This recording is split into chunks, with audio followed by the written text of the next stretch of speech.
6.4 지방선거를 앞둔 작금의 선거판은 가장 기본적인 지도자 또는 행정 책임자의 소양마저도 제대로 검증되지 않고 있어 유권자의 현명한 판단에 걸림돌이 되고 있는 실정입니다. 특히 창원시장 선거판은 더욱 가관입니다. 한나라당 대표를 지낸 안상수 후보는 이미 중앙정치 무대에서 중대한 결함이 드러나 일선에서 물러난 인물임에도 불구하고 지난 정치 관록을 내세우며 버젓이 후보로 나서 참으로 호환무치한 작태가 아닐 수 없습니다.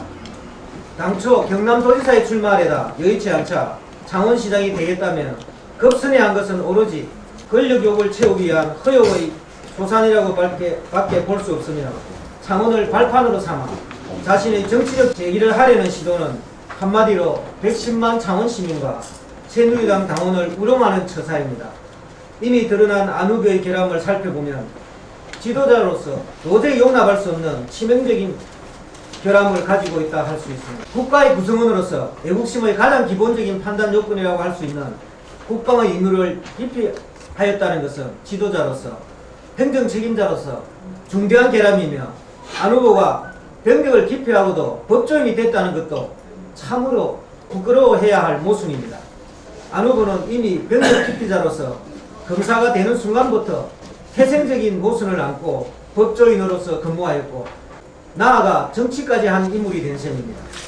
지난 2010년 후보의 연평도 포격 때 피격 현장에서 보온병을 들고 적 포탄이라고 하여 국민적 웃음거리가 된 적도 있습니다. 보온병과 포탄조차 구분하지 못하고 보온병을 포탄 운운한 것은 병기에 대한 기본 상식조차 없는 그야말로 코미디가 아닐 수 없습니다. 지난 1997년 개를 키우는 이웃집을 상대로 2천만원 소원피해 청구 소송을 제기했습니다.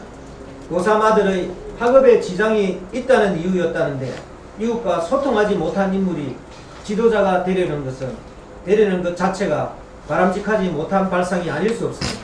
안 후보는 또한 2010년 보온병 포탄으로 망신을 산 데 이어 성형수술을 하지 않은 여성을 자연산에 빗댄 희롱성 발언을 해 무리를 빚어 정치권에 큰 타격을 입혔습니다.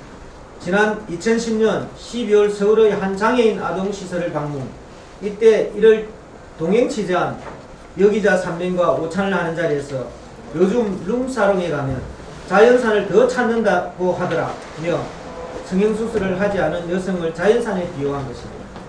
이처럼 정치적 지탄을 받아 물러난 퇴물 정치인이 창원시장을 노리며 새누리당의 정치적 중심지로 시민의 사랑을 받고 있는 이곳 창원에서 정치적 재개의 발판으로 삼으려는 것은 창원의 유권자를 무시하고 새누리당의 이미지를 더럽히는 행태가 아닐 수 없습니다. 안상수 예비후보는 창원시장직을 진정으로 창원 시민과 창원의 발전을 위한 자리가 아니라 정치적 재개의 도구로 삼으려는 불순한 시도는 절대 용납될 수 없음을 분명히 알아야 할 것입니다.